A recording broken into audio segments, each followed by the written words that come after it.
Bueno, en este video, muy cortito, por supuesto, vamos a hacer una explicación muy básica, digamos, de algo que se encuentra con frecuencia en diversas clases, digamos, de equipos y también incluso en los de aire acondicionado, ¿no?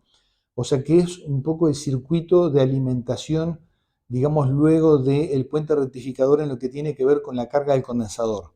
Vamos a hacer lo siguiente. Acá yo voy a representar, por ejemplo, un circuito que proviene de la línea de corriente alterna. Acá vamos a dibujar el puente rectificador, lo vamos a dibujar con el esquema general, que sería este, por ejemplo. Y acá vamos a ver lo siguiente. Acá tendríamos una resistencia del tipo NTC y el condensador de filtro C. ¿tá? Después de acá continúa, digamos, para el resto del aparato. Entonces acá lo que ocurre es lo siguiente. Esta resistencia, digamos, NTC, ¿por qué razón se incluye? Bueno, siempre es bueno poner, digamos, una resistencia enseguida del puente rectificador, y más si esto se alimenta desde la línea, digamos, de corriente alterna. Si acá yo tengo 230 volts, digamos, de corriente alterna, acá el voltaje de pico es aproximadamente 325 volts. Si en el momento que yo enchufo para mejor este equipo en la corriente, más allá de los filtros que puede haber y todo lo demás, está pasando por el pico de 325 volts, eso es una carga extremadamente violenta para el condensador, digamos, de filtro de la fuente. Este condensador se puede estallar directamente, puede romperse, porque él generalmente va a estar descargado a consecuencia de la carga del circuito, va a estar descargado por completo, y lo que va a pasar es que lo más probable es que termine en una rotura bastante violenta, digamos, de ese condensador y arruinaría todo el sistema. Entonces lo que se hace, se pone una resistencia NTC de un valor típico, por ejemplo, de 4,7 ohms, por ejemplo, una cosa así, y esta resistencia cuando está en frío justamente toma ese valor, digamos, o sea, cuando está a temperatura ambiente, quiero decir, está en este valor de unos 4,7 ohms. Entonces, cuando se conecta el equipo a la alimentación, la corriente, luego rectificada, tiene que pasar obligatoriamente por esa resistencia y recién ahí carga el condensador. En ese caso, la corriente de carga, digamos, hacia el condensador ya no es tan violenta, es perfectamente tolerable por el condensador y evita la rotura del mismo.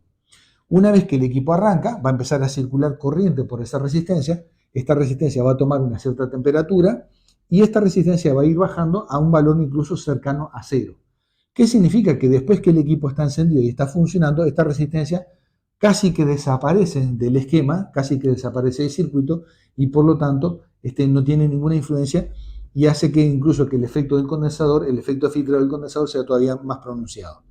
Entonces, esta resistencia en concreto protege la carga del condensador, luego esta resistencia se calienta y desaparece y no provoca una caída de tensión importante hacia el resto del circuito. Esto se utiliza, por ejemplo, normalmente en equipos de bajo consumo, ¿tá? Como por ejemplo plaquetitas de equipos de aire acondicionado tipo on-off, televisores, equipos musicales, etc. En una gran variedad. En el caso particular, digamos, de equipos inverter, por ejemplo, se está utilizando algo diferente. ¿tá? En ese caso, se utiliza una resistencia acá, evidentemente, pero el circuito toma otra modalidad. Vamos a ver de qué se trata. Acá yo sigo teniendo una resistencia, aquí voy a seguir teniendo el condensador de filtro, ¿tá? El condensador de filtro C.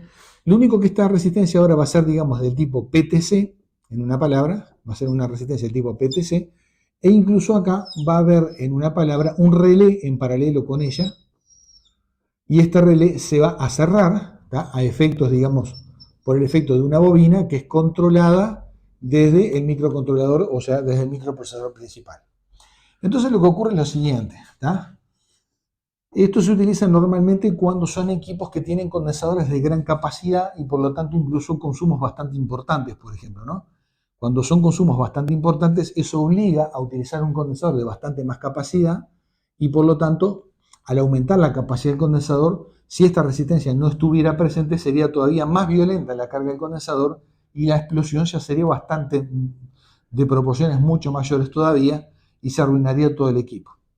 Entonces lo que se hace es, de vuelta, este condensador, cuando nosotros enchufamos el equipo a la red, se carga a través de esta resistencia PTC y ahí ya la tensión está disponible para el resto del aparato.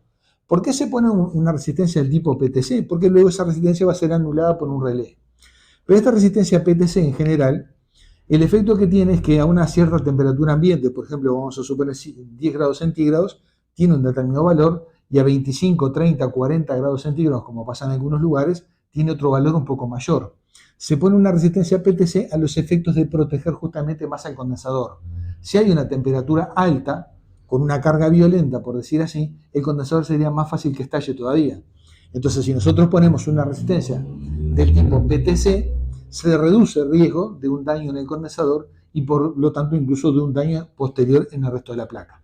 Entonces, a medida que sube la temperatura ambiente, esta resistencia aumenta ligeramente de valor, lo cual no impide para nada la carga del condensador, pero justamente se protege más al condensador porque con temperaturas más altas el efecto, digamos, de explosión del condensador sería más probable que ocurra y más complicado todavía. Entonces, se enchufa el equipo, el condensador se carga a través de esto y cuando se enciende el equipo finalmente, desde el control remoto o lo que sea, ahí lo que ocurre es que se activa la bobina un relé, este contacto relé se cierra, al cerrarse en una palabra se cortocircuita la resistencia PTC y esta resistencia PTC desaparece del resto del circuito. Y ahí queda solamente funcionando el condensador con el puente rectificador, que es lo que se pretende. Evidentemente que acá van a haber circuitos de filtro que no los hemos dibujado. Entonces, esa es la forma en que se está manejando el circuito, digamos, de carga del condensador y el circuito de encendido de los aparatos. O sea, en una palabra, se enchufa el aparato, el condensador se carga a través de una resistencia, que va a tomar un poco más de valor cuando más alta sea la temperatura, y luego esa resistencia se anula desde un relé operado desde el microcontrolador o microprocesador del aparato. Es así que operan este tipo de circuitos. Espero que esta información les aclare algunas cosas y sea de utilidad. Será hasta el próximo.